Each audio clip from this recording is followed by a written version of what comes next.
Next up in our panel discussion, we have Ashley Bentley and Dr. Brian Ford.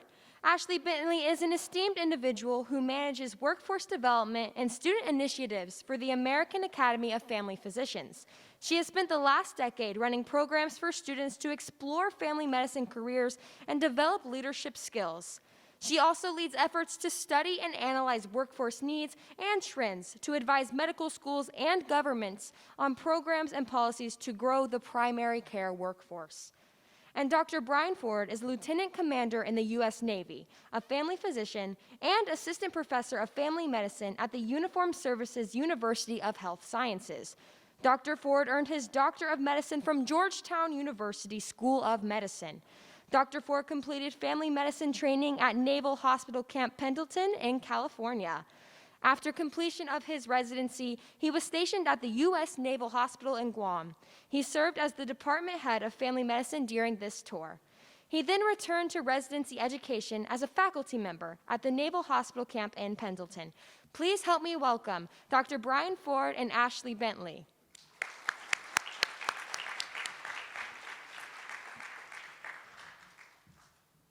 It's so great to spend some time with you all today. Thank you for letting us join you. I'm going to see if I can get this mic out of here.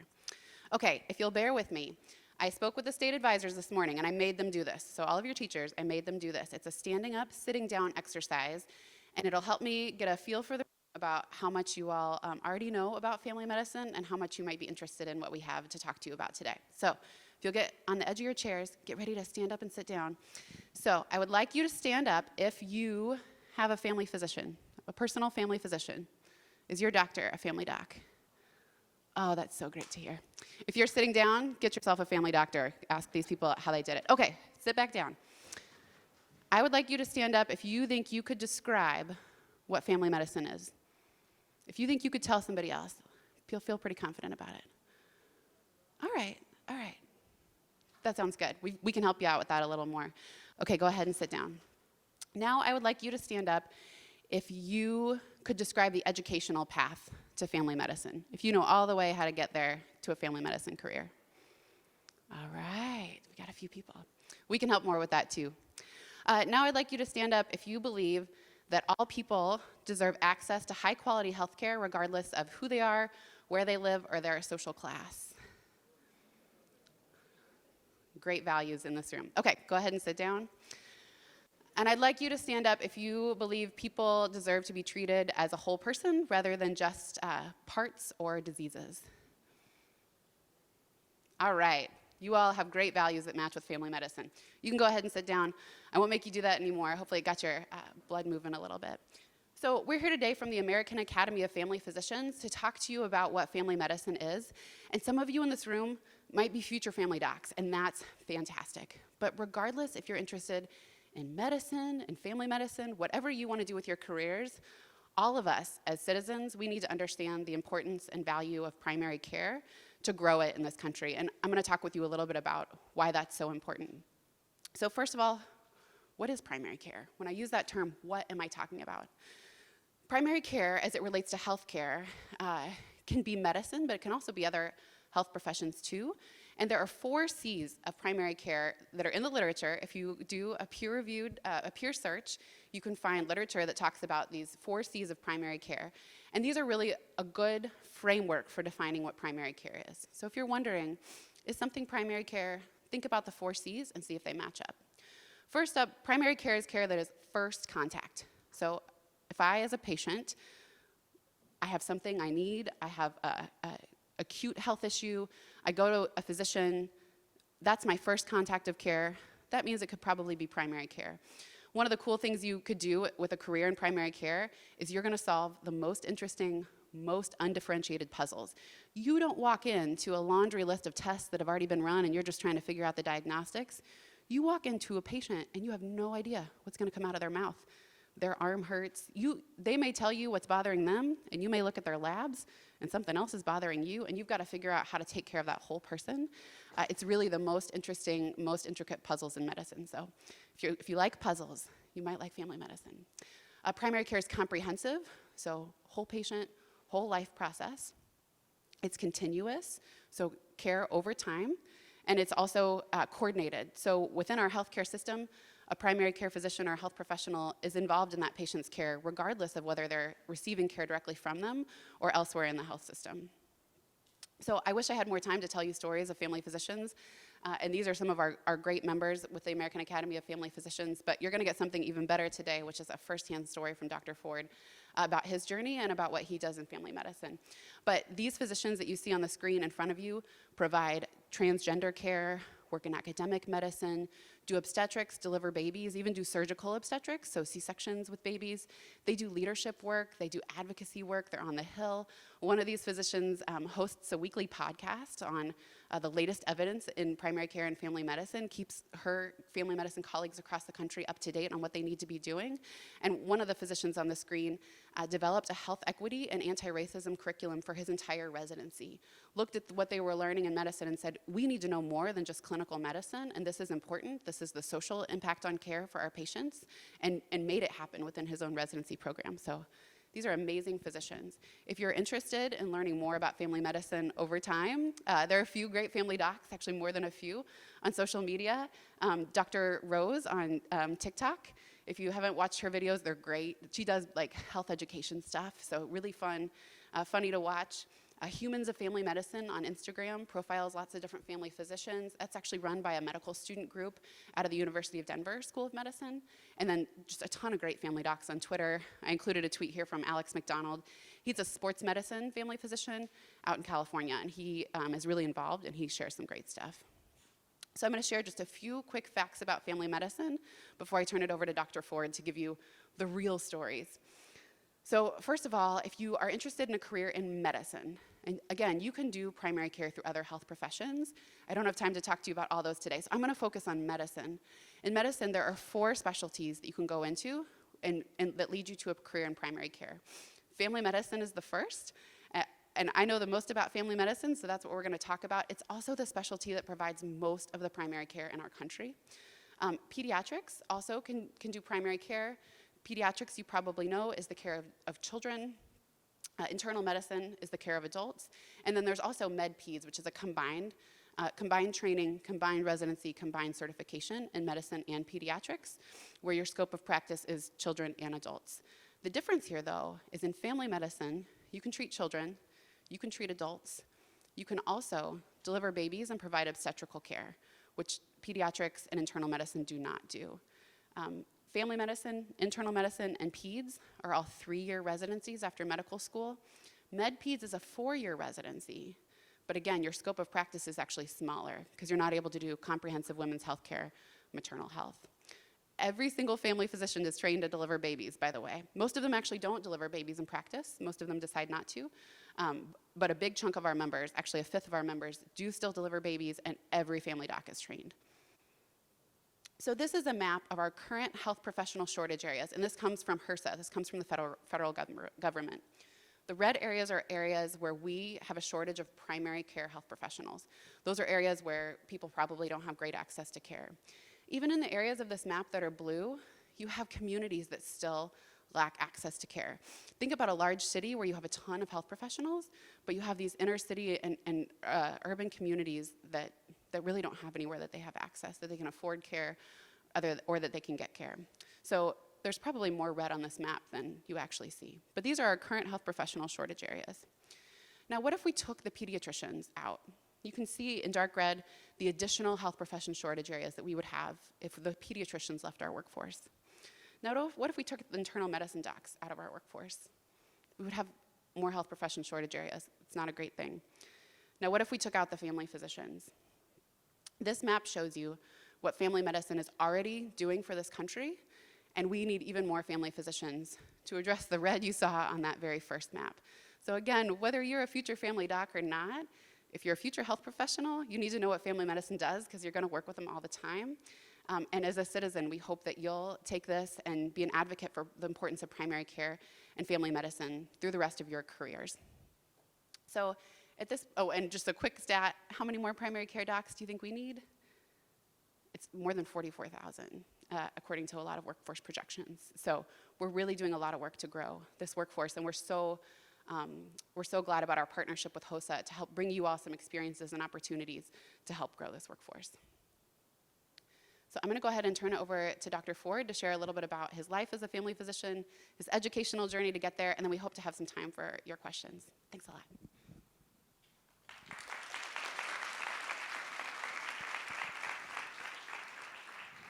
Good morning, everyone. Thanks so much for the opportunity to speak with you. This is super exciting for me as just a family physician in general.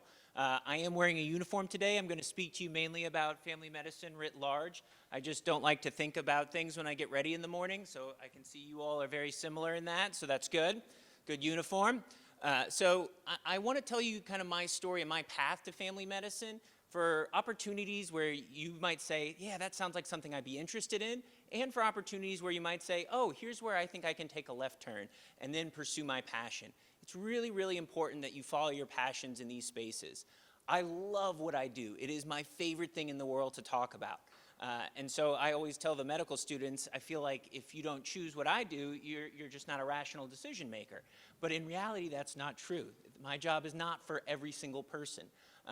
But if you hear things that kind of echo and speak to you, I want you to really consider this as a possible career. So I'm originally from Kentucky. Anybody from Kentucky? All right, we got one, all right. And then a couple of folks from Tennessee. My wife's from Tennessee. I won't hold that against any of you all. I went to high school. I went to a math, science, and technology magnet school. When I graduated high school, I knew I liked science, and I knew I wanted to help people. That was kind of it. I didn't have a great kind of lens through the world related to how I can pursue that or how I can make that part of my life. So I went to college at Tulane University in New Orleans. I studied neuroscience and economics.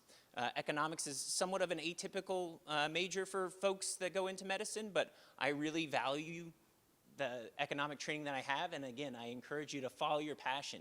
If you really want to do a science, pick a science, but if something else really speaks to you, a language, something like economics, follow that. I think that there's a lot of utility in having physicians and pharmacists and dentists that care about these other ideas. While I was at undergraduate, I did a study abroad experience in Ghana in West Africa in a small city called Legon, where I worked at a hospital. And I shadowed a lot of clinicians there, and I kind of fell in love with the scope of care that they were able to provide. Every single doctor could see every single patient and know exactly what they needed to do next. They could do minor surgeries, they could deliver babies, they could take care of people in the emergency department, they took care of kids, they took care of adults. And I said, oh, this is what I want. This is what I want to be. Then when I came back to the US, I was like, what does that look like in the US healthcare system? I don't have a complete understanding of that. And so I went to medical school knowing I wanted to be a physician, knowing I wanted to be like that. I wanted to be able to see everybody. I wanted to know what's next, but not knowing how to do that. And so I went to medical school here in Washington, D.C. at Georgetown University School of Medicine, and I found out about the specialty of family medicine through an event from the Family Medicine Interest Group. I had no idea that it was a specialty that did this. I had no idea that I could continue to see all types of patients, that I could take care of pregnant women and then deliver the child and then do the first examination on the child. What a rewarding experience. That I could be with my patients as they were kind of transitioning to different phases of their life and even to the end portion of their life. How that could still be about our relationship and about my understanding of that person's life and honoring of their values and preferences. So it has just been the best career for me. While I was in medical school, I kind of said, yes, I want to be a family physician. I joined the Navy in medical school to help pay for things. And then I did my internship and residency in family medicine at Camp Pendleton in California. So that's a small community hospital. Lots of family medicine programs are set up in small community hospitals where they don't have other types of residents. Some family medicine residents train at big academic medical centers with lots and lots of residents, but some of them are more in these community hospital settings so that you're not having to compete with other residents for procedures and for care of patients and those kinds of things. After I did my residency training, I went to Guam, which you can see on a map, very unimpressive location on a map. So it is in the middle of the Pacific Ocean. There is nothing around Guam. And I lived on Guam for 2 years. I Worked at the Naval Hospital there. I moonlit as a pediatric hospitalist, so I worked at a civilian hospital taking care of principally children. And it was just the absolute best experience. As you would imagine, on a small island in the middle of the Pacific Ocean, there's not as much specialty access as maybe there is in Washington, D.C., so I had to stretch myself a lot. I had to commit to my treatment plans. I had to figure out, when do I really need to send this person off of a small island in the Pacific versus when can I keep them? I became a residency faculty back at where I trained. I deployed throughout the Pacific on this little catamaran called the USNS Brunswick. Do not recommend getting on that ship if you can avoid it at any time in your potential naval careers. So that's kind of what took me to this point. And now I'm here at the Uniformed Services University where I help medical students make decisions about what they want to do. And they kind of opt into careers based on, their experiences throughout medical school. So what I do in my daily practice, so I see patients at the University Health Clinic. Most family physicians continue to do some degree of outpatient work. I see inpatients in a hospital at Fort Belvoir Community Hospital. I do that for about a week at a time, working with residents and interns, taking care of sick inpatient hospitalized patients. I do that for about 1 week every 2 or so months to sustain my skills. I continue to deliver babies, so I deliver babies on the order of 1 or 2 nights a month, most months, and then take care of the newborn as well. And then I continue my own kind of practice of medicine, which includes lots and lots of outpatient procedures, and really partnerships with patients. If you care a lot about people and you're really relationship focused, I think primary care is such a beautiful element of medicine to be able to pursue, because I think my job is to honor the person, and I just think it's the best thing in the world. So with that, we will take any questions that you guys have.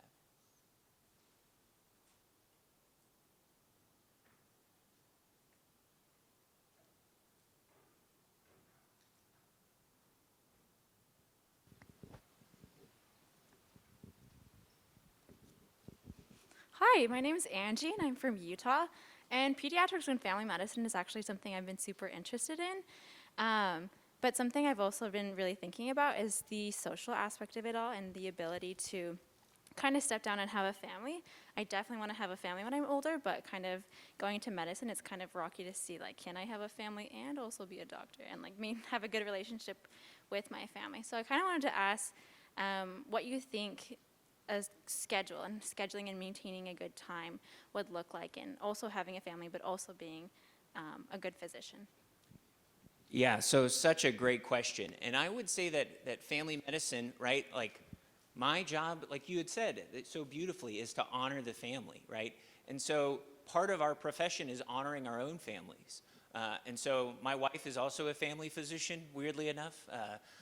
And we have a small son. We split daycare. We do things that everybody's parents have to do. And we're able to do that in the context of our chosen specialty. And I don't think that I've had to sacrifice being a father, being a spouse, or being a doctor. I think that that's something that media will sometimes make you feel like you have to choose between. But I think that there are sometimes individual choices, but when it comes to the idea of being a spouse, the idea of having a family, I don't think that you have to choose if you do a profession like family medicine. I think that we balance those opportunities very, very effectively. During training, I think things can be a little bit more intense, but now, well into my career, I feel like I can afford to spend time with my son, and I think in a lot of ways supported to do that by my medical specialty. So excellent question, Angie, thank you. And then, did you have anything? Oh, is this one working? The only thing I would add is you can actually find some stats on that on the Aafp's website. We have stats on how many of our members are working full-time, part-time, so there's lots of different ways to do that. My personal family doc, and I'm from Kansas City, she practices Monday through Thursday. She has Friday off every single week. She still delivers babies, and she still follows all of her own patients. But with her practice, they're actually working out a system where they'll cover for each other. And so there are 3 or 4 physicians that deliver in her practice. That way the patients still have that continuity of it's a physician that they know in their practice, but the physicians get a little bit more control over their lifestyle. But I've asked her, she has 3 kids, twin boys and a little girl. And I said, how do you keep up with your deliveries? She delivers about 9 babies a month. And she said, at this point, it's not interrupting what I get out of my family lifestyle. And so I'm still able to do it, and I'm going to keep doing it until I feel like I can't. I was talking to her one time about bedtimes for my kids. And she said, oh, don't worry about it. You can put your kids to bed late. And I said, well, how do the mornings work? And she was like, well, my nanny gets up with the babies. And I was like, oh, you're a doctor. You have a nanny. You have a nanny. So that's the other thing. As a physician, you're gonna have a good paycheck. You're gonna be able to live a comfortable lifestyle and have that kind of support. When I delivered my younger son, she had her nanny bring her kids to the hospital, and they hung out in the doctor's lounge for a while. So I don't have a nanny. I'm not a doctor. I have an in-home daycare, and I have to pick my kids up at 5. But you'll have different opportunities to support your family. So hello, my name is Kevin. I'm from Wisconsin, and I just want to say that I've been looking into being a family medicine physician for quite some time, and I currently work at a hospital, so I get to see all the different doctors, and I've definitely seen some family physicians go into the patient's room and interact with the patients and all that. But I just want to ask you, what is your most interesting experience as a family medicine physician? Either something weird, something interesting, or something very motivational. But You would have a story for every day for that question, I guarantee. Yeah. If you ask me, my most is a really hard one. I would say one of the most rewarding experiences I've had as a physician was while I was in Guam. One of my longitudinal patients with a advanced cancer diagnosis passed away in the intensive care unit, and I was able to be there with his family. I was able to say goodbye to him. It was just it was 2 years of a relationship with him. We went through a lot of the kind of problems of his cancer diagnosis, and that night I was working on labor and delivery. So I walked out of the intensive care unit where my patient had just passed away, and I took a minute, and I collected myself, and then I delivered 3 babies that night and took care of them. And it was just the most rewarding thing, right? To see this continuum of life, to really, really feel like I was there with them. One of the patients was my continuity, so I knew her throughout her pregnancy, and we had talked about the way this was going to go, and it was just this beautiful delivery. It was a healthy baby. It was just such a rewarding time to then leave the hospital in the morning and feel like, wow, I really helped some of those people, and I feel rejuvenated, right? So you look for opportunities professionally to fill your cup. My cup was bursting that morning. Even though this terrible, terrible thing had happened, I was so enriched by the experience, and I know that I had taken care of him, and I know that he was comfortable, and I still know that to this day, deep inside of me, I know that. So that would be the first one that comes to mind. But truly, I could yap about stories for a long time. I just love telling stories about what I do. I showed Dr. Ford a picture of my 2-year-old just an hour ago because he has a weird rash. And he was looking at this rash, and he was like, oh, it could be this, and then he paused, and he goes, haha, cute kid. So that's the family doc. They're going to pause to appreciate the family.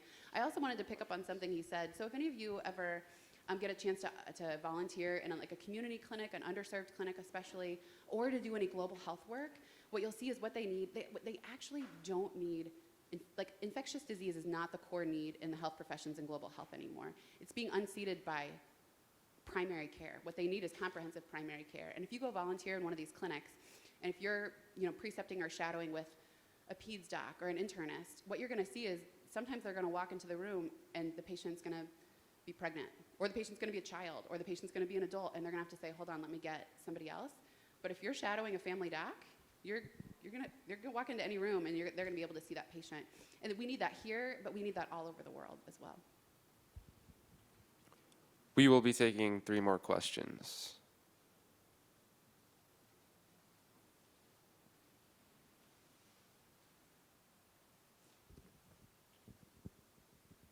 Hi, so my name is Shakti. I'm from Michigan. Please excuse my voice.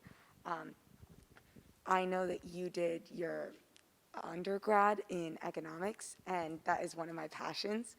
So I was just wondering if you could talk a little bit about the advantages of minoring or studying, doing a double major in a humanities subject in addition to a biology or medical subject. Yeah, I would say you don't even have to do a major in a science. You have to do the prerequisites to go into the type of school you want to go to, so dental school, medical school. But I truly had I took Econ 101 and I was like, what? This is a thing? We've studied this? I was so excited. And I pursued that throughout my 4 years. I ended up doing a thesis on investment in malaria in Zambia. And so I kind of tried to bridge my passions a little bit there. And I think that there's all sorts of opportunities for that when you study something in the humanities. And so if your passion is there, follow that passion and then look for opportunities to share it and to expand it.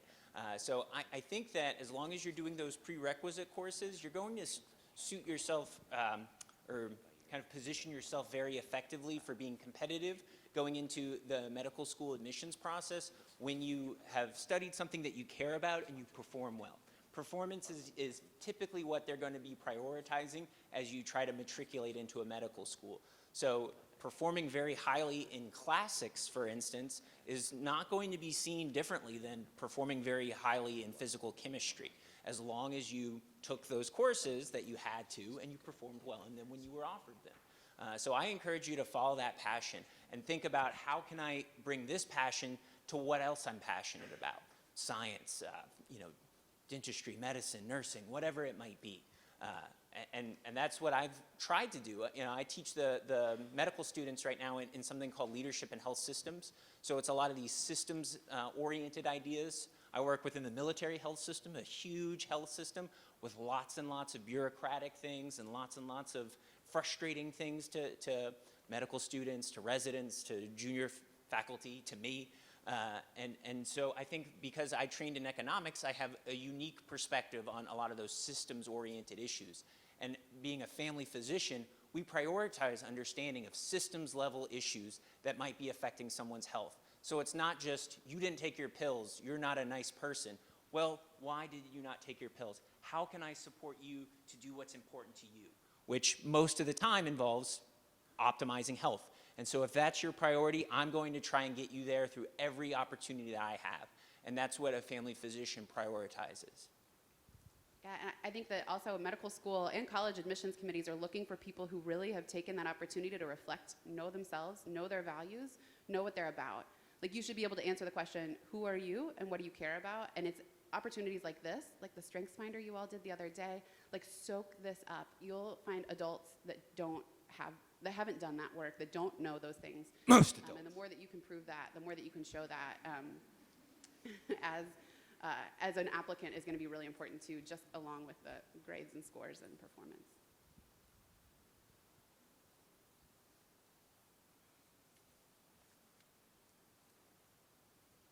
I think they're trying to spread out in the room. Yeah, that's good. Good geographic diversity here in the questions. Hi there, my name's Kyle, I'm from North Dakota. So my kind of question is, family medicine physicians, their scope of practice is from child delivery to end-of-life care. Do you think it is easier because those physicians tend to have a longer connection with those patients? When you have a patient pass away, do you find it easier to kind of celebrate that life because you're able to honor them?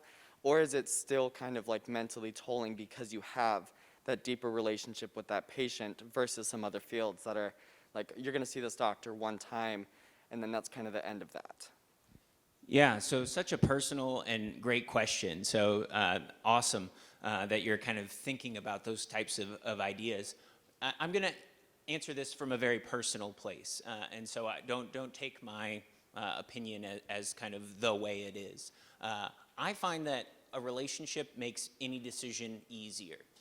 And so I really prioritize those elements of a relationship. Let's say I start talking to you about the end of your life at a routine outpatient visit, and I understand you. I understand your values and preferences as they relate to the end of your life, and I do my best at every single opportunity to honor those values and preferences.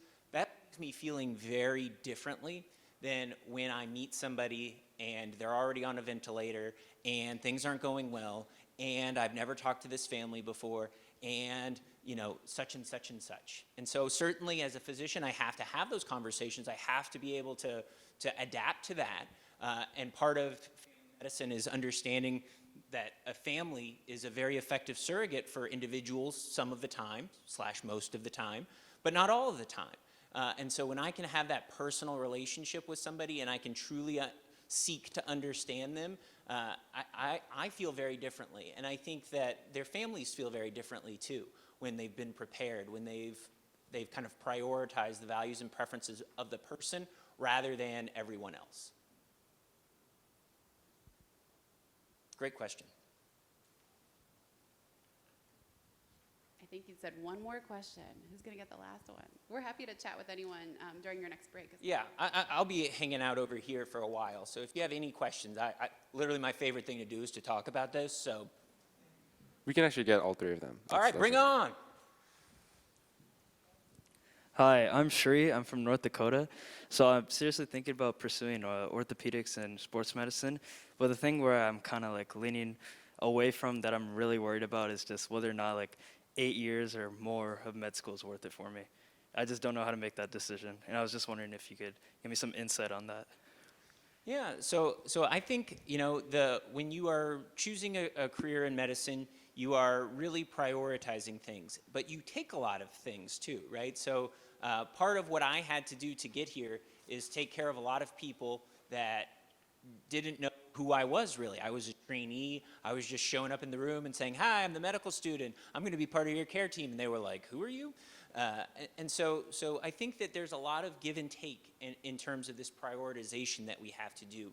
I think a lot of us understand that as like, this is going to be a big time commitment for me. But I think that the other element of that is kind of what are we getting from this? And I am allowed to be into somebody's most intimate moments, their most intimate kind of values and preferences as they relate to care. And that for me has always been something that sustained me. I really loved the humanistic relationship that I could develop. And so for me, 8 years, so for us, it's 4 years of undergrad, 4 years of medical school, and then 3 years of training. If you wanted to do sports out of family medicine, which is a common fellowship, it's 1 more year of training. So you would be talking about 12 years before you're kind of in your first job in clinical practice for yourself. And that can be a lot. But I think that if your passion is there, and your passion is that those connections, it's a small investment of time to be able to do this career for 30, 40 years. And for me, it was time that kind of flew by. You're working really hard, and I always found it rewarding because I valued those relationships.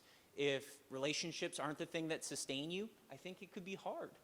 And I think that you should really consider, like, is this what I want right now? I'm not sure. And then don't opt into it until you're certain of that, would be the kind of best guiding advice that I could give you. I think when you go into family medicine, the beauty of my job is I can choose what I do. I could set up a shop in, somewhere where there's not a ton of people, and I could basically do skin stuff all day. I could biopsy, I could sew, I could, not really think that hard if I didn't want to, and I could do that. I'm trained to do that. I feel very comfortable doing that. Or I can set up shop and I can continue to deliver babies. I continue to do inpatient work. I can really follow my passion even once I've already opted into my specialty, which I really like. I like being here at the Uniformed Services University where I can do research, I can write things, I can kind of propagate family medicine to wider audiences such as yourselves. And so that is a great novel opportunity afforded to me by family medicine. And so for me, the time investment was worth it because even when it was miserable and even when I was 80 hours a week, I was still happy because I was able to find enrichment in those relationships. The only thing I would add is that, so if you think you might want to be a physician, it does give you a lot of flexibility in your career. That degree, gives, and especially family medicine, gives you the flexibility to move around in your practice, to take administrative jobs. So it's going to give you the most flexibility. And because he asked about sports med and Dr. Ford talked a little bit about sports med, if you are interested in sports med, you can do that through ortho or family. And one thing to think about is if family physicians, when they treat a special population, I'm going to treat athletes. I'm going to treat transgender patients and provide gender-affirming care. Whatever that special population might be, as a family physician, you can take care of everything that patient needs. Actually, statistics show you can take care of more than 80% of what they need. So imagine if you, working with that athlete, can also help them with their reproductive health care decisions, can also help them with their mental health. You can manage all of those things for your patient versus a patient going to an orthopedist for their knee, and then going to a psychiatrist for mental health issues, and then going to an OB for reproductive. So a family doc can provide can choose a special population, but provide everything that special population needs. Hi, I'm Rhea from Florida. I have a two-part question. So my first one is, I started volunteering at a hospital with children to just let these kids be kids because they have long-term diseases. So my first part question was, how do you treat any patient you have if they're children, like holistically as a child, make sure they have a good clinical experience as well as like you being their doctor? And my second part was more personal. It kind of touches base with what you said earlier. If you do have a loss and you are dealing with that, how do you cope with that? Do you separate it with your work and your life, or do you kind of embrace that together and discuss it with someone? Yeah, so two great questions there. So I guess I'll take the first and then the second. So I think the care that you deliver a child is always going to be different, right? Like, it just truly is. I always tell people, when I see we both have children that are 2.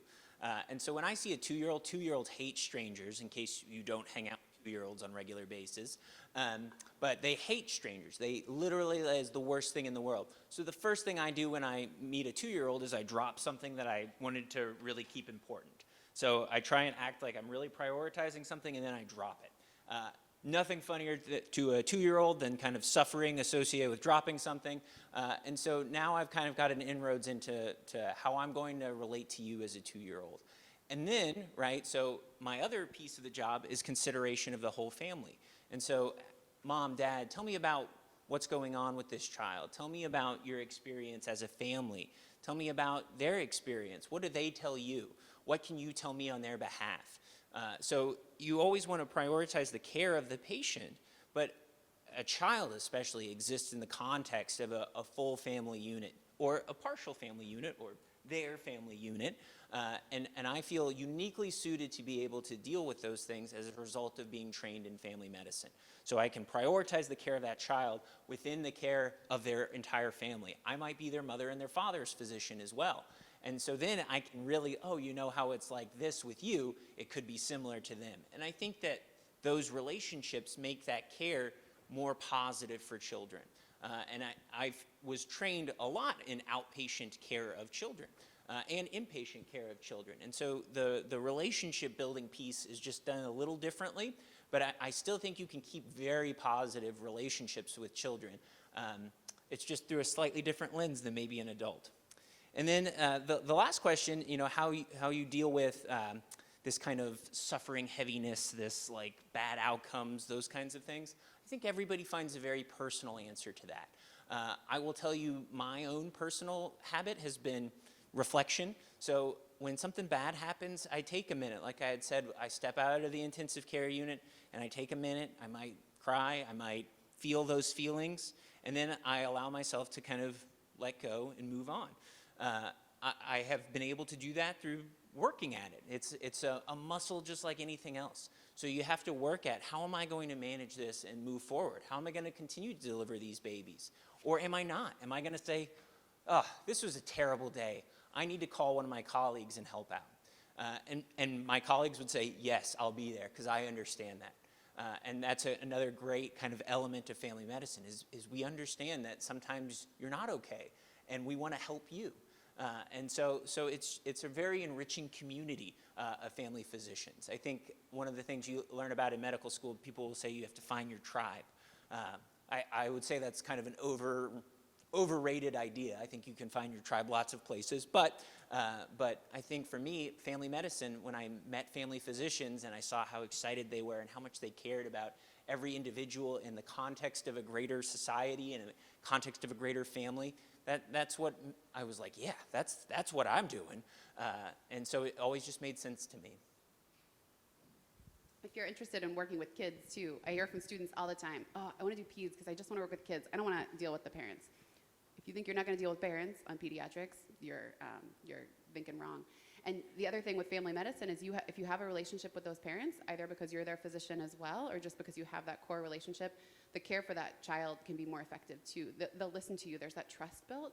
And you all probably know, there's a lot of mistrust out there right now in health, in medicine. And so those trusting relationships with a family physician can break down a lot of barriers to good care for kids and adults. I've been a physician about 12 years-ish, I think. I can't do the math off the top of my head, but there are children that I delivered as an intern that I knew them when they were a ultrasound that was 3.5 millimeters big, and I took care of them until I left that duty station. Then I came back to that duty station. I continued to take care of them, and now I get a picture at the beginning of school every year of a 9, a 10, an 11-year-old. And so those relationships are just like, that kid thinks of me similarly to the way they think about a teacher. You know, they saw me over and over, unfortunately for them, and over again. It's just such a cool opportunity, right? To, you know, the only other people that share that is the parent of that child, to know them from the time like, oh, wow, you are just a little bit pregnant, to, wow, this kid's going to school. Wow, this kid wants to be a doctor. Wow, you know, there's just so many awesome opportunities like that in continuous care.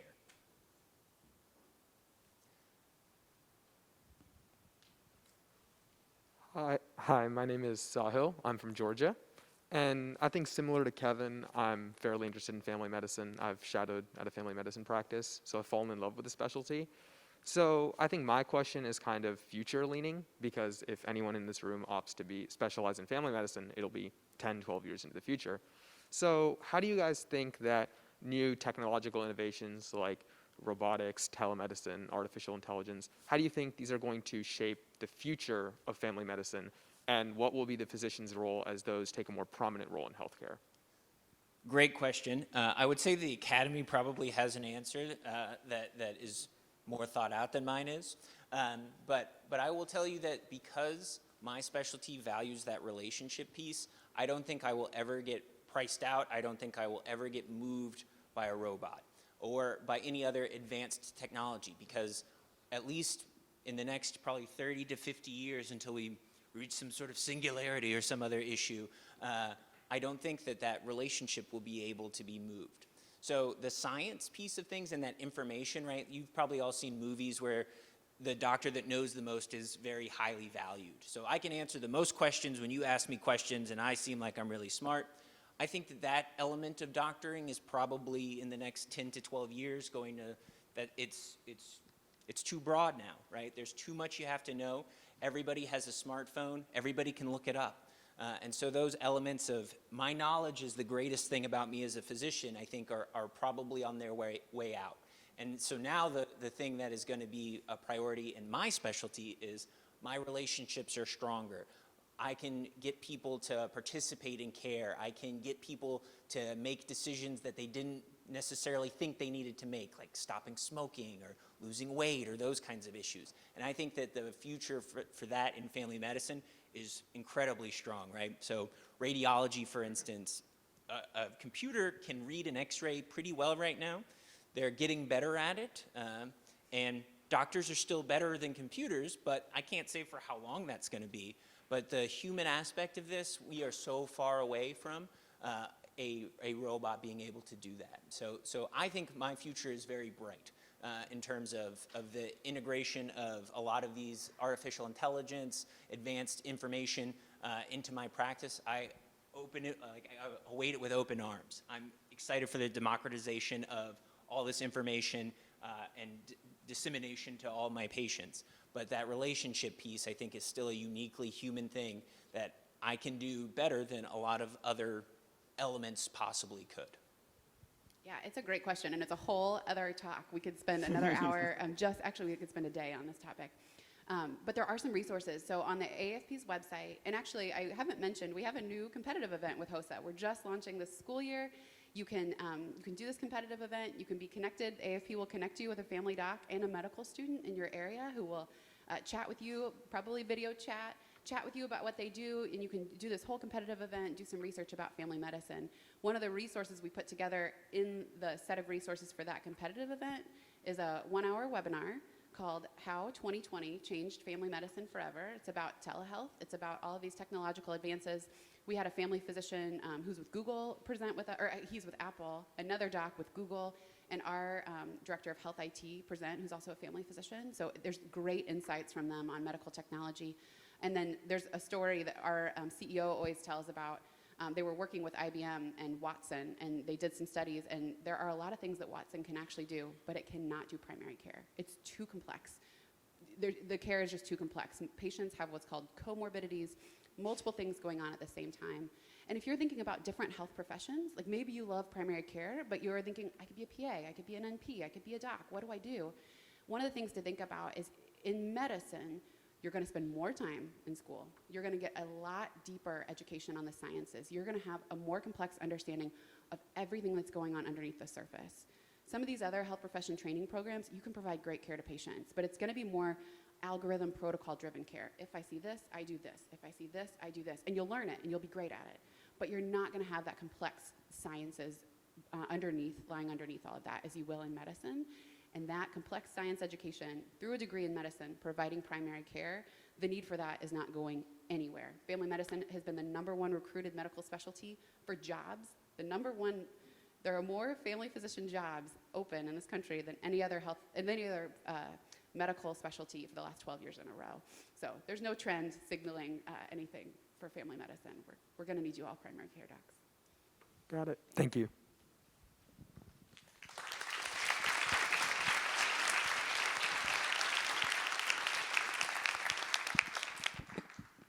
Thank you so much, Dr. Ford. As a small token of appreciation on behalf of HOSA, we'd like to present you with this gift. Thank you so Thank you much. for coming out and sharing your insights with us today. My pleasure. Thank you, guys.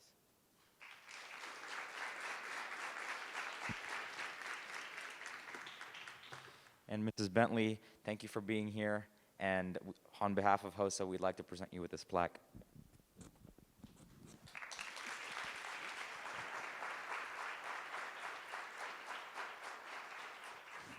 Thank you so much.